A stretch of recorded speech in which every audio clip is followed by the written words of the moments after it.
welcome to the environment and ecology current affairs classes for second week of November, है ना.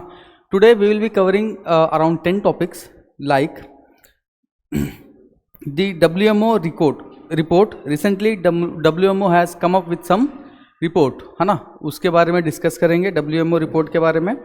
Then our second topic is offshore wind demonstration farm at धनसुगुड़ी, है ना, Tamil Nadu. And then relocating forest dwelling tribes, इसके बारे में पढ़ेंगे. ये it is always in news, ठीक है. टाइगर रिजर्व्स में से ट्राइब्स को रिलोकेट किया जाता है तो वो हमेशा न्यूज़ में रहता है, तो ये इंपॉर्टेंट टॉपिक है. क्रायोस्फीयर क्राइसिस इन हिमालय, ठीक है. क्रायोस्फीयर पे यूपीएससी डायरेक्टली क्वेश्चन भी पूछ चुका है मेंस में, है ना, तो ये फिर प्रीलिम्स में भी पूछ सकता है, मेंस में भी पूछ सकता है. देन इंडियाज़ एमिशन सर्च, ठीक है, ये. Then biodiversity act 2002. देन हम देखेंगे मेघालयन एज कि मेघालयन एज है क्या, है ना. Then cheetah reintroduction initiative, auroras, and then great Nicobar project, ठीक है. ग्रेट निकोबार प्रोजेक्ट भी न्यूज़ में है continuously. There are certain concerns regarding the project, तो उसको भी हम देख लेंगे. Mostly we will see how this topic can be approached with respect to both prelims as well as mains, है ना, prelims as well as mains. तो moving forward, starting with the first topic, that is WMO report, है ना. WMO report में क्या है? WMO has said 2025 set to be the second warmest year on record, ठीक है. मतलब the temperatures of the world और the earth are rising in general, है ना. That is we are facing the issue of global warming. कौन सा वाला? Global warming. और ये कोई अब नया नहीं रहा है, हर साल पिछले सालों से हमेशा वार्म ही होता आ रहा है ना, ठीक है. तो ये ग्लोबल वार्मिंग का इश्यू है, ठीक है. तो नाउ ग्लोबल वार्मिंग तो आपको पता ही होगा, it is long term increase in earth average surface temperatures, long term average, है ना. तो उसमें ग्लोबल वार्मिंग जो टेम्परेचर राइज हो रहा है उसको हम ग्लोबल वार्मिंग बोलते हैं. और तो लॉन्ग टर्म एवरेज लेंगे तो उसको हम जनरली क्या बोलेंगे? Climate change. वो क्या हो जाएगा? क्लाइमेट चेंज हो जाएगा, ठीक है. इसमें ये मेंस पर्सपेक्टिव से ज़्यादा क्वेश्चन होगा, ठीक है. जैसे कि फॉर एग्जाम्पल इसमें we will see main causes and evidences, है ना. this PDF, you will get this PDF after the class, है ना.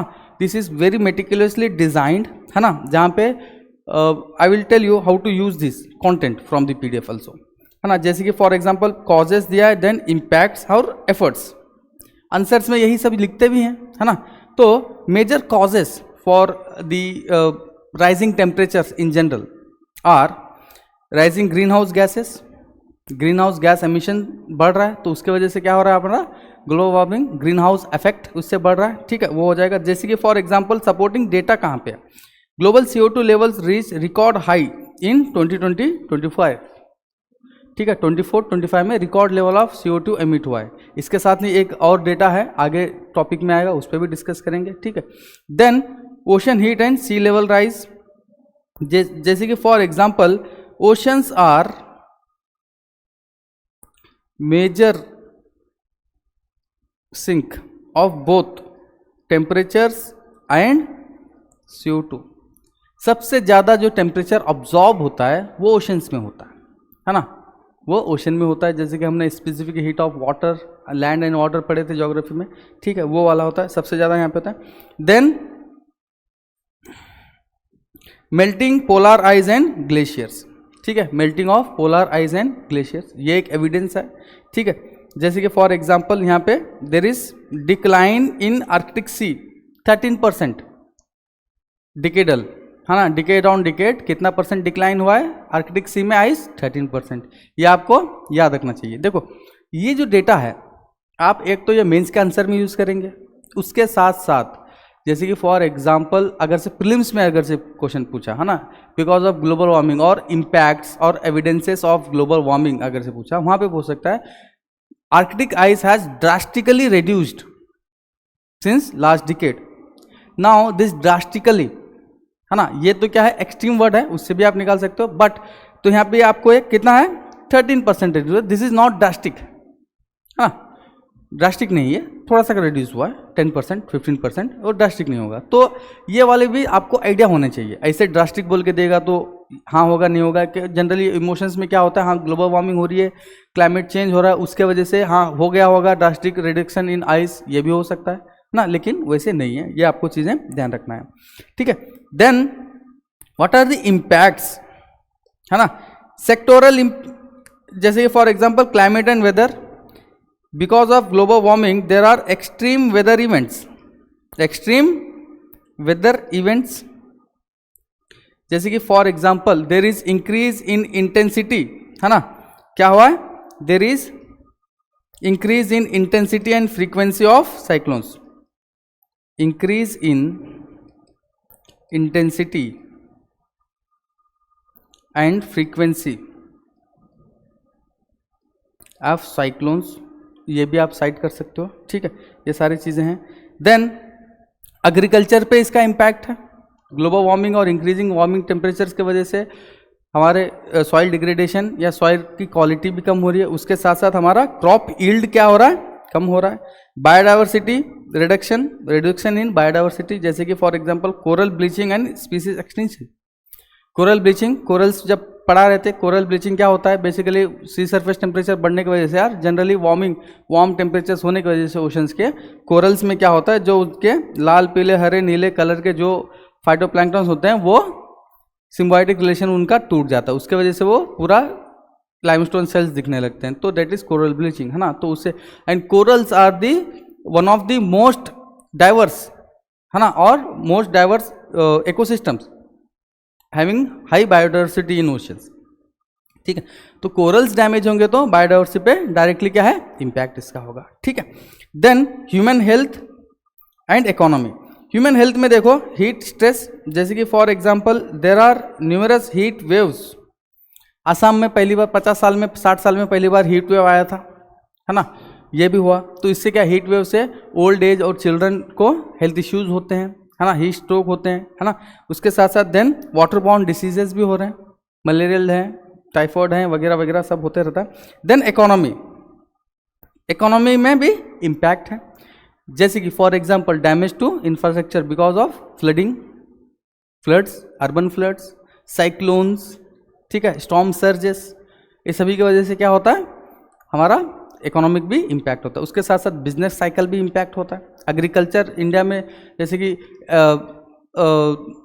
एक्सट्रीम इवेंट्स की वजह से, है ना, ड्रॉट्स हो रहे हैं, कहीं पे ज़्यादा फ्लडिंग हो रही है, इस साल बहुत जगह पे बहुत ज़्यादा बारिश हो गई, तो क्या है, पूरा क्रॉप डैमेज है, क्रॉप डैमेज है। अब India is agriculture country, agricultural economy पे ही इसका पूरा इकोनॉमी डिपेंडेंट होता है। जब एग्रीकल्चर लॉस होगा तो इन जनरल इकोनॉमिक डाउनफॉल होगा, है ना, थोड़ा सा डाउनफॉल होगा। Then what are the efforts, देखो there are numerous efforts to reduce, to mitigate and adapt. Mitigate मतलब to work on the causes of this global warming, that is mitigation. And adaptation क्या है, global warming हो रही है, now we have to adapt, है ना, we have to adapt to that. तो mitigation and adaptation measures दोनों लिए। मिटिगेशन एफर्ट्स में जैसे कि for example to reduce the CO2 emissions, है ना, पेरिस क्लाइमेट एग्रीमेंट्स के अंदर में, एग्रीमेंट के अंदर में मेजर कंट्रीज और most of the countries are pledged to reduce the carbon emissions, ठीक है, ये भी एक मेजर है जैसे कि। देन उसके साथ साथ रिन्यूएबल एनर्जी ट्रांजिशन, है ना, our India's Panchamrit goal, wherein we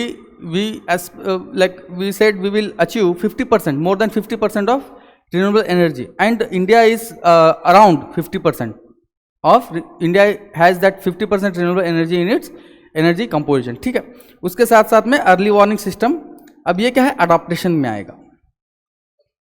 mitigate ज़्यादा तो कर नहीं पाएंगे, है ना, अब ग्लोबल वार्मिंग हो ही रही है, क्लाइमेट चेंज हो ही रहा है, देन अब उसको डील कैसे करें, we are adopting early warning systems है, साइक्लोन का अर्ली वार्निंग सिस्टम है ना, फ्लड्स का अर्ली वार्निंग, ड्रॉट का, ये सब अर्ली वार्निंग सिस्टम, ताकि हम उसको अडॉप्ट कर सकें, उसको हम डील कर सकें। तो this is about the WMO report, that is warmest year, second warmest year in recent times, ठीक है। Next is moving forward, India's first offshore wind demonstration farm in Dhanushkodi. इसमें दो चीजें हैं, विंड एनर्जी है ना, the topic is about wind energy.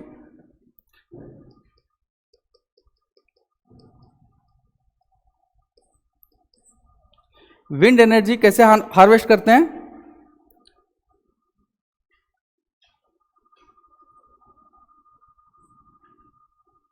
तीन हो गए, ये चार हो गए यहाँ पे, है ना, तीसरा इसे।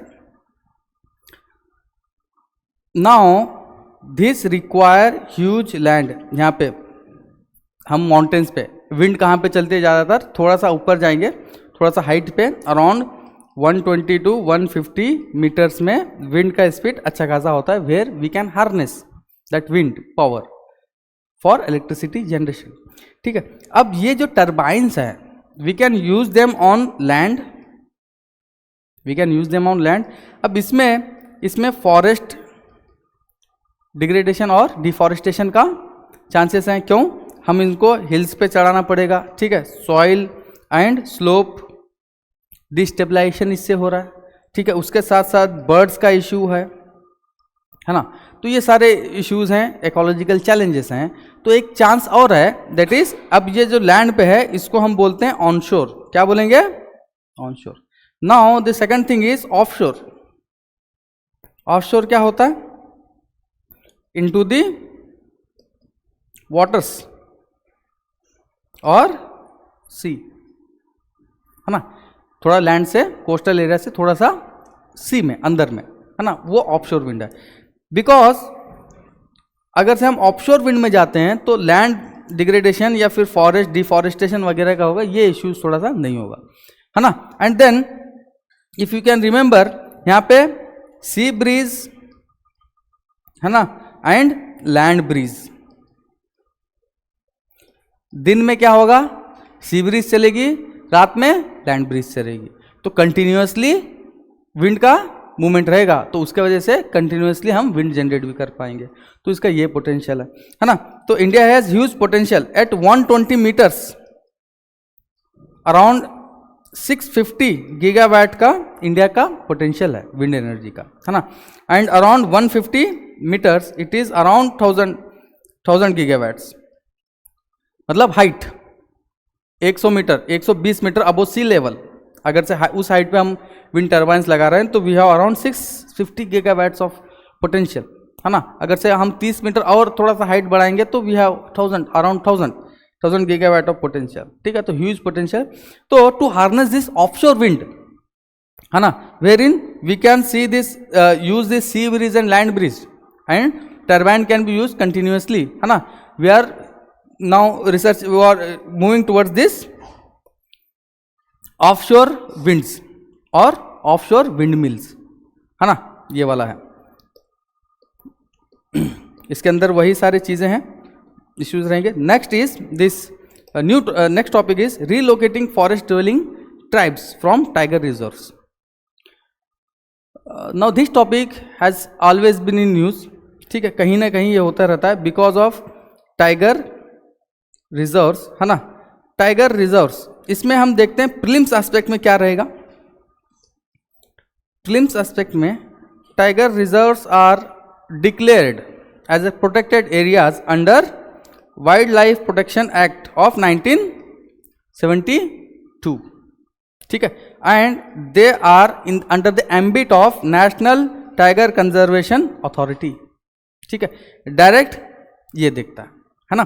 And this tiger reserves are divided into two main major areas, zones, that is core zone, core area and buffer.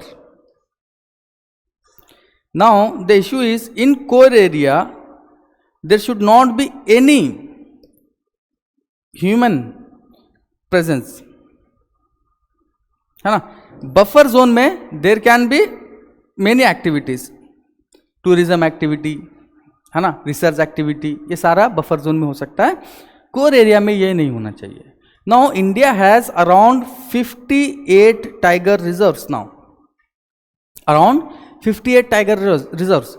Now the problem is now these forested areas are inhabited by tribals or forest dwelling tribes, है ना, and they have this.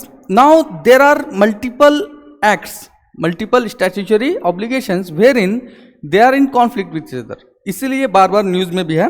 Let me show you this. This is Wildlife Protection Act 1972. This is about tigers, है ना. Next is our forest FRA 2006. ये किस लिए है? Forest rights act, है ना. Forest rights to the tribals और the forest dwelling tribes. Then we have another one, पेसा.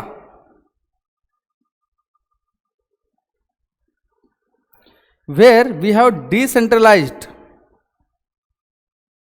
ये किसके बारे में? डिसेंट्रलाइजेशन. अथॉरिटीज, पावर किसके बारे में है? किसके पास है ये? मतलब डिक्लेयर करने के लिए, forest manage forest produce use करने के लिए, लोन्स के लिए, वाटर बॉडीज को यूज करने के लिए, मिनरल माइनिंग के लिए पावर्स किसको दिया गया है? ट्राइबल एरियाज में पेसा के अंडर में लोकल ग्राम सभा को, है ना, ग्राम सभा को दिया गया है. Now this 3 laws are in conflict. जैसे कि for example this wild life protection act, है ना, says tigers core zones should be devoid of any human activities, है ना, and there are many inhabitants और in the core areas, बहुत से tribals हैं जो core areas में रहते हैं.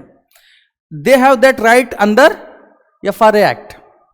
FRA 2006 में पहले it says first decide the rights of forest dwellers, then you decide what to do about the core zone and buffer zone. ठीक है. और पेसा में क्या है? the authority to declare और use forest and use mines minerals किसके पास में है? ग्राम सभा के पास में है.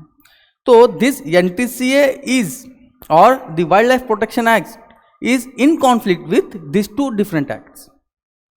उसके साथ साथ बायोडाइवर्सिटी प्रोटेक्शन एक्ट भी है 2002. वो यूज के लिए, वाइज यूज भी बोलता है वो, है ना, शेयरिंग, बेनिफिट शेयरिंग की बात करता है. Then if you remove tribals from the core areas, तो what is about the wise use और द बेनिफिट शेयरिंग, है ना. तो दिस आर द कॉन्फ्लिक्ट्स. ये जो एक्ट हैं 3 अलग अलग एक्ट्स हैं, इसमें कॉन्फ्लिक्ट हो रहा है. So Supreme court has to interfere, है ना, ऑलवेज इंटरफियर यहाँ पे.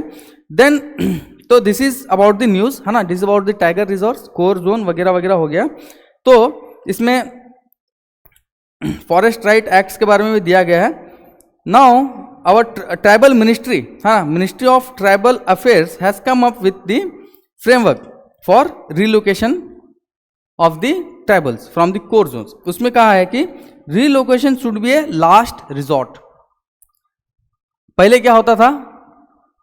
जैसे ही टाइगर रिजर्व बना, सबसे पहले काम होगा उनको, टाइगर रिजर्व, टाइगर तो बाद में आएंगे, पहले ट्राइबल्स को हटा दिया जाएगा, उनको रिलोकेट कर दिया जाएगा. Not tribals are basically attach to the forest, to the ecosystem, है ना, उनका कल्चरल और हेरिटेज लिंक्ड है वहां से. तो दैट वाज द प्रॉब्लम. तो उसके बाद में नाउ रिलोकेट करने के बाद में द प्रॉब्लम्स आर, जो इंफ्रास्ट्रक्चर उनको दिया जाता है, जो उनको कंपनसेशन दिया जाता है, दैट वाज नॉट सफिशिएंट, है ना.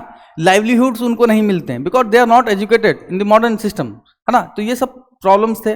तो डिसीजेस का इश्यू है, तो सब, तो this was now MoTA ministry of tribal affairs has come up with this guidelines कि relocation should be a last resort if there can be coexistence, if there can be coexistence. Yes, Sariska tiger reserve है ना, उड़ीसा में tiger reserve है. They even in this Karnataka, है ना, Bandipur tiger reserve, there are many tribes, they are helpful in general, they have को existence with the tigers, है ना. और उनके वजह से टाइगर्स का पॉपुलेशन बढ़ भी रहा है ना. टाइगर का प्रोटेक्शन भी होता है because they know them well, है ना. उनका लाइफ साइकिल क्या है, उनका सीजनल साइकिल्स क्या है, तो they can be used to for protection, है ना. ये वाला है. Then the relocation should be voluntary, relocation should be voluntary, है ना. ये वाला होना चाहिए. रिटर्न ग्राम सभा कंटेंट उसमें जरूरी है ना. रिटर्न ग्राम सभा कंटेंट उसमें कंसेंट जरूरी है। देन ठीक है, रिहैबिलिटेशन विथ डिग्निटी, आपने रिहैबिलिटेशन के बारे में सुना होगा, है ना, ऐसे ही दे देते हैं ना, वहाँ पे घर होता है ना, वाटर सप्लाई होता है ना, फूड का सोर्सेज होते हैं, कुछ भी नहीं होते हैं, ऐसे ही आपको एक घर बना देंगे और वहाँ पे रखेंगे।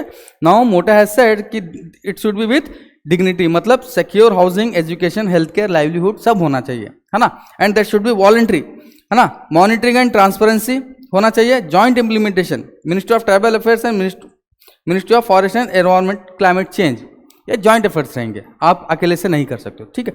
तो this is a positive change और policy, positive policy regarding relocation of tribals from core tiger areas, ठीक है। Now next topic is about cryosphere. What is this cryosphere? This is the area और region covered by ice. Cryo मतलब cold, है ना, cryo का मतलब भी क्या होता है, कोल्ड होता है, कोल्ड टेम्परेचर्स, क्रायोस्फीयर हो जाएगा वो। क्रायोस्फीयर में एक बार यूपीएससी मेंस में क्वेश्चन पूछ भी चुका है, व्हाट आर द इम्प्लीकेशंस और what are the impacts of cryosphere on world. Now this specific report, है ना, of Hindukush Himalayan region, it is known as third pole, is rapidly shrinking, है ना। Recent findings reveal 23.6% drop in winter snow precipitation, मतलब 23 मतलब quarter time, है ना, एक चौथाई स्नोफॉल क्या हो गया वहां पे, कम हो गया। Now see why we are concerned, why this should be concerned is this cryosphere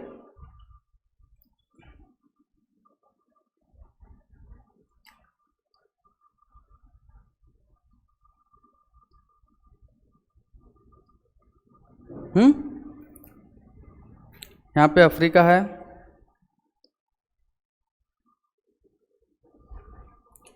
Hindu Kush mountains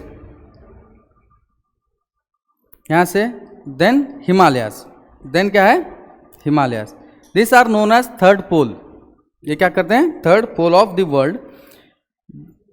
this region have huge number of glaciers, है ना, and this are known as water tower of Asia, water towers of Asia, ठीक है। The major, अब सबसे ज्यादा population world में कहाँ है, इसी रीजन में है। पहला है आपका चाइना, दूसरा है इंडिया, बांग्लादेश में ह्यूज पॉपुलेशन, पाकिस्तान में huge population, south east Asia में huge population, more than 50% of the population is within this region, if you can see, Hindu Kush region से। और इनको वाटर सप्लाई कहाँ से होगा, यहाँ major rivers, Ganges, Brahmaputra, Indus, है ना, इंडस रिवर सिस्टम सारा, उसके बाद में Yangtze, yellow river, Irrawaddy, Mekong, सारे रिवर्स जो हैं, और देन सेंट्रल एशियन में इधर काबुल रिवर, है ना, या कैस्पियन सी में जितने सब जाते हैं, सारे rivers originate from this glaciers and they are the source of water. अगर say now this supply, this are source of water during summers, यहाँ पे this region is monsoonal season, monsoonal countries, monsoon में सिर्फ बारिश होती है 2 to 3 months of the year, वहाँ पे बारिश होती है। तो समर में यहाँ पे नदियों में पानी कहाँ से आता है, from melting ice, melting glaciers. Now this is the issue, this is the concern, the ice, पहले तो स्नो प्रिसिपिटेशन कम हो गया, कितना, 24%, इट्स ह्यूज। और उसके बाद में, और मेल्टिंग, ग्लोबल वार्मिंग की वजह से क्या हो रहा है, स्नो मेल्टिंग बहुत ज्यादा हो रहा है। स्नो मेल्टिंग होने का, हमें मेल्टिंग तो चाहिए, लेकिन रैपिड मेल्टिंग की वजह से क्या हो रहा है, वाटर बहुत ज्यादा हो जा रहा है ना, कंडीशंस है। लेकिन बाद में क्या होगा, वाटर रहेगा नहीं। तो अराउंड दिस टावर्स और water towers of Asia, that is Hindu Kush and Himalayan ranges, they are supporting around 2 billion peoples, है ना। Water, food, health and economy, livelihoods are directly related to this section, ठीक है। इसलिए because of the rapid decline in the cryosphere, और the glaciers of Hindu Kush mountain there is a concern, है ना, यही है ये. Now this is about the cryosphere and the role, है ना, जो प्ले करता है इसमें. हो गया चैलेंजेस क्या है, हमने अभी उसमें सब देख लिए. ठीक है, next is small topic that is India's emission surge in 2024. India's emission surge इन 2024. जब से पेरिस एग्रीमेंट हुआ है, जब से पेरिस एग्रीमेंट हुआ है ना, नाउ एमिशंस आर मॉनिटर्ड, क्योंकि they have obligations to reduce the emissions, है ना. तो अभी जो यूनेप का वर्ल्ड एमिशन गैप रिपोर्ट है ना, यूनेप ये एमिशन गैप रिपोर्ट कौन देता है, इसको आपको प्रिलिम्स पॉइंट ऑफ व्यू से ध्यान रखना पड़ेगा. Emission gap report this is given by UNEP, है ना, ये प्रिलिम्स पर्सपेक्टिव से है. ये रिपोर्ट कौन रिलीज करेगा, यूनेप रिपोर्ट रिलीज करता है. ये चीज़ें आपको ध्यान रखनी है इसमें. तो इट्स सेट इंडिया, है ना, India registered largest absolute increase among all Nations. मतलब लास्ट ईयर से इस ईयर सबसे ज्यादा एब्सोल्यूट इंक्रीज, एब्सोल्यूट वैल्यूज में किसका इंक्रीज है, इंडिया का इंक्रीज है. Now there is a catch here, है ना. एवरेज पर कैपिटा एमिशन, मतलब हर इंसान, one human being on average कितना CO2, मतलब उसके जनरल जो भी लाइफस्टाइल है उसके वजह से कितना एमिट करता है. The average emission rate of the world is around 6 ton CO2 equivalent, है ना. कितना है वो, 6 टन है. इस साल यूनेप सेड इंडिया का क्या है, एब्सोल्यूट इंक्रीज है, बट आवर एवरेज इज कितना है, half of the world's average, half of the world's average. तो our carbon intensity is very less. India's carbon intensity, मतलब to produce 1 unit of the product, है ना, कितना carbon release करते हैं, उसको हम क्या बोलते हैं, कार्बन इंटेंसिटी बोलते हैं. तो carbon intensity is very less, है ना, इसीलिए हमारा per capita carbon emission it is half of the world average, है ना. If you take the European और USA per capita emission it's huge, है ना, हमारा तो कहीं पे भी नहीं आता है, हमारा बहुत कम है. तो this is about this report. ये कौन रिलीज करता है, यूनेप रिलीज करता है एमिशन गैप रिपोर्ट, इसको ध्यान रखिए, है ना. उसके बाद में उसके जो डेटा है वो हमने बता दिया. Coming to the biodiversity act भी बोलते हैं उसको, या फिर बायोलॉजिकल डाइवर्सिटी एक्ट 2002. ठीक है. Now this act is enacted to comply with the UNCBD, United nation conservation of biodiversity, है ना. ये जो कन्वेंशन है उसको हम कंप्लाई करने के लिए इसको लेके आए थे. कब लेके आए थे, 2002 में. ठीक है. It says, it talks about conservation of India's vast biological diversity, sustainable use of its component and fair and equitable benefit sharing. क्या है, fair and equitable benefit sharing. इसके 3 कंपोनेंट्स हैं. This are its 3 major component. Sustainable use होना चाहिए, ठीक है, conservation होना चाहिए and fair use and benefit sharing. ठीक है, इसी के थ्रू में. देन इसके अंदर में इंस्टीट्यूशंस देखो, we have this national biodiversity authority, ठीक है, सेंट्रल लेवल पे होगा ये, approves foreign access, decide benefit sharing वगैरह. स्टेट बायोडाइवर्सिटी बोर्ड्स भी होते हैं, है ना, और लोकल लेवल पे भी बायोडाइवर्सिटी मैनेजमेंट कमिटीज होते हैं. Now this is bottom up approach, है ना. सबसे पहले परमिशंस कहाँ पे मिलेंगे आपको, लोकल लेवल पे मिलेंगे. बायोडाइवर्सिटी मैनेजमेंट कमिटीज देंगे किसी भी यूज के लिए. जैसे कि फॉर एग्जांपल एक केस था, मैं बता देता हूँ, उत्तराखंड में द पतंजलि, है ना, दे यूज हर्ब्स यूज करते हैं, that is use of biodiversity, है ना. Now they have to share the profit with the locals. वो नहीं हो रहा था, तो supreme court has directed them to share with that, है ना. तो this biodiversity has that importance कि इसका जो थर्ड पॉइंट है fair and equitable benefit sharing के ऊपर बात करता है. ठीक है, तो इसी के जो इसे न्यूज में होता है, तो इंपॉर्टेंट प्रोविजंस यहाँ पे दिया गया है. की इश्यूज एंड कंसर्न्स देखिए, weak implementation of people's biodiversity registers across the state.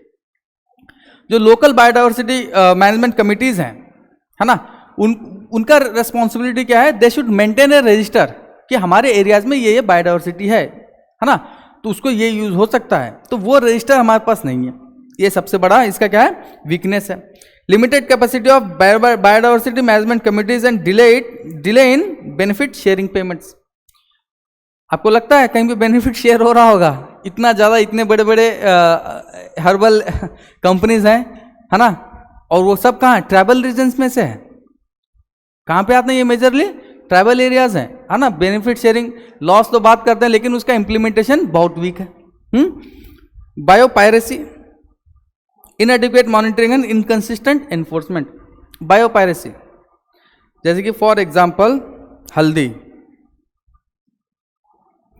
खैर, है ना। बायोपायरेसी मतलब यहाँ के इंडिया के रिसोर्स को क्या करेंगे, बाहर लेके जाके उसका कॉमर्शियल यूज होगा, कॉमर्शियल यूज होगा। ये सारी चीजें हैं बायोपायरेसी, है ना। This are the concerns related to our biodiversity act. ठीक है, इसमें ध्यान रखिए 3 लेवल पे इंस्टीट्यूशंस है। नेशनल लेवल पे नेशनल बायोडाइवर्सिटी अथॉरिटी है, स्टेट पे state biodiversity authority, and local level पे भी एक होता है जो रजिस्टर मेंटेन करता है। वो क्या करता है? वो रजिस्टर मेंटेन करता है। ठीक है, okay. Now this is new topic. Next topic is Meghalayan age, है ना। Our the geological time is divided into different sections, है ना। Epoch, eon, epoch, era, period, time, है ना। ये सब इसमें टाइम में इसको डिवाइड किया गया है। अभी क्या चल रहा है हमारा? होलोसीन चल रहा है, राइट। होलोसीन में अलग अलग क्या है, एजेस हैं। Recent one now scientist how set Meghalaya age. अभी जो चल रहा है दैट इज मेघालयन एज। अब ये कैसे डिसाइड होता है कि मेघालयन एज होगा? ये जो टाइम स्केल हमारे डिवाइडेड हैं, जो अलग अलग एजेस डिवाइडेड हैं, they are divided based on some major events that have happened across the world. जैसे कि फॉर एग्जांपल डायनासोर्स मर गया, है ना, या फिर पूरा एक्सटिंक्शन हो गया, रेप्टाइल्स आए, ह्यूमंस आए, तो उस पर हम क्या करते हैं, एज डिसाइड करते हैं। तो मेघालयन एज में ये जो केव्स हैं, मेघालय में केव्स है ना, बहुत से केव्स मिले थे, माउलुवा केव बोलते हैं ये। इस केव्स में स्टैलेग्माइट होते हैं, है ना। जैसे कि केव्स आप जाओगे, केव्स में आइस जो है ऐसे ऊपर से ड्रिप होते होते, ऊपर से आइस वाटर ड्रिप करेगा, वाटर तो चला जाएगा, जो अंदर के कैल्शियम्स हैं वो यहाँ पे रह जाएंगे और आके कहाँ पे होगा, यहाँ पे भी डिपॉजिट होगा। तो ये जो इसमें क्या होता है, उस टाइम का एज, उस टाइम के जो क्लाइमेट थे, जो वेदर सिस्टम थे, वो यहाँ पे रिकॉर्ड हो जाते हैं इसमें, isotopes in the form of isotopes. ठीक है, उसको स्टडी किया। तो around 4000 years, 4000 year ago, that is 2200 BCE, 4000, around 4200 साल पहले, we came to know that there was a drastic reduction in the rainfall। तो पूरे वर्ल्ड में ड्रॉट जैसे था, एंड अब ड्रॉट था तो था, क्या इशू है, तो इसको मेघालयन एज में क्यों डिवाइड कर रहे हैं, है ना। वो इसलिए क्योंकि वो जो ड्रॉट था, वो जो ड्राई कंडीशंस थे, that has wiped out most of the major civilizations of those time, जैसे कि Indus valley civilization, Mesopotamian civilization, Egyptian civilization. उस टाइम पे जो मेजर 4 सिविलाइजेशंस थे, they were wiped out because of this droughts, है ना। तो इट हैज ब्रॉट, ये क्या है, एक सिग्निफिकेंट चेंज है ना। उतने बड़े सिविलाइजेशन चले आ रहे थे, पूरा वाइप आउट हो गए, फिर से न्यू चीजें स्टार्ट हो गई। तो ये एक बहुत बड़ा मेजर इवेंट है। तो और वो कहाँ पे रिकॉर्ड हुआ है, ये मेघालय के केव्स में। इसलिए उसको अब हम वो पिछले 4000 से अब तक के प्रेजेंट तक के एज को क्या बोलेंगे, मेघालयन एज बोलेंगे। ठीक है, मेघालयन एज बोलेंगे। अब उसके साथ साथ मेघालयन एज तो चल रहा है, there are also some debates कि अब जो है we should name this age anthropogenic age. क्यों? Again there are drastic changes in the environment and ecology. Plastics कहाँ नहीं मिल रहे हैं, बीड्स, प्लास्टिक बीड्स, है ना, मछली के फ्लैश में से लेके ह्यूमन तक आ गए हैं वो, है ना। ये क्या है, this are footprints of humans. तो साइंटिस्ट बोल रहे हैं इसको एंथ्रोपोजेनिक एज बोल दो, आप मेघालयन एज हुआ, अब एंथ्रोपोजेनिक एज बोलो। क्यों? ड्रास्टिक चेंज इन इकोसिस्टम्स, है ना, तो ये भी चीजें हैं। तो दिस इज अबाउट मेगालियन एज, ठीक है। देन उसके बाद में ऑरोरास, अवर ऑरोरास, है ना, this is geographic topic, geography का है topic. Lights, this is about northern lights, colourful जो दिखते हैं, कभी कभी आपने वीडियो में वगैरह देखा होगा। ऑरोरा, इसको नाम अलग, दो नाम है, ऑरोरा बोरियालिस जो नदर्न हेमिस्फीयर में दिखता है, और नीचे सादर्न हेमिस्फीयर में ऑस्ट्रेलियास बोलते हैं, ठीक है। बोरियली मतलब बोरियल फॉरेस्ट है नदर्न हेमिस्फीयर में, तैगा में, तो उसके नाम पे रखा गया है। देखो ये होते कैसे हैं, how this auroras are formed.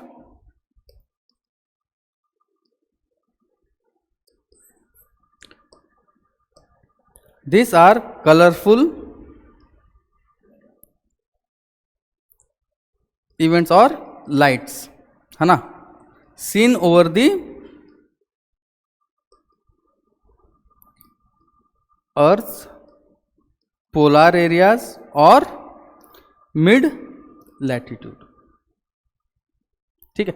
इसको समझते हैं ऑरोराज है क्या। देखिए, नाउ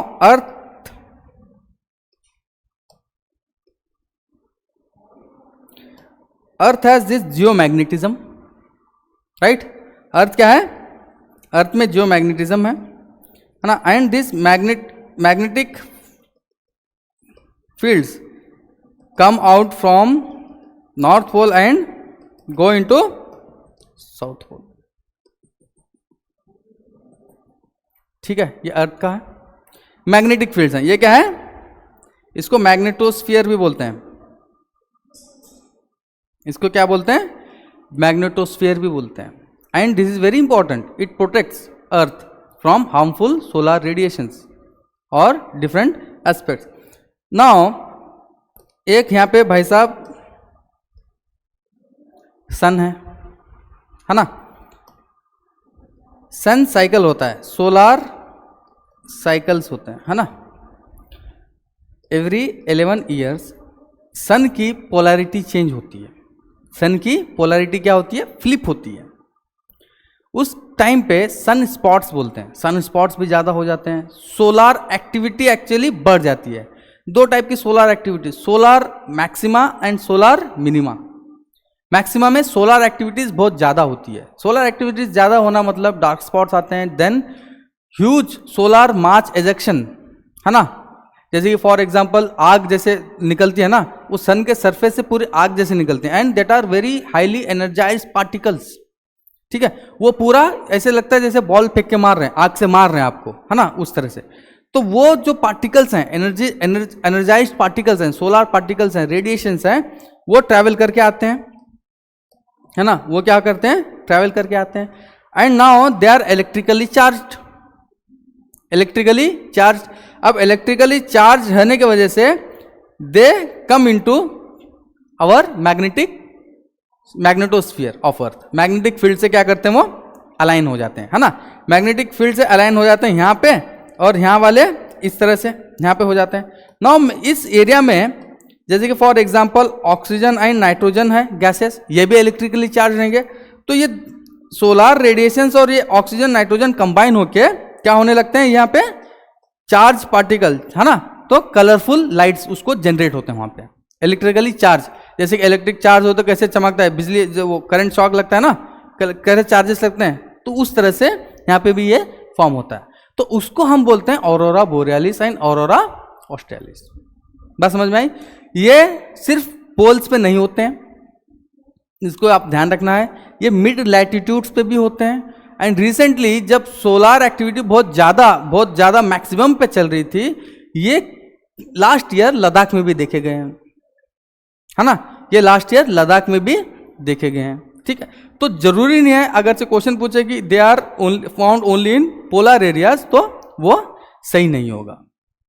ओके, चलो, तो this is about solar aurora australis and borealis.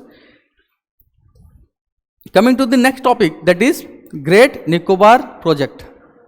Coming to the Great Nicobar project, है ना। इसमें Andaman and Nicobars are very strategic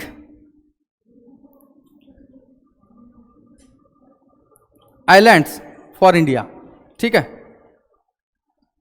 Sumatra and जावा, ठीक है, इस साइड में जा रहेगा।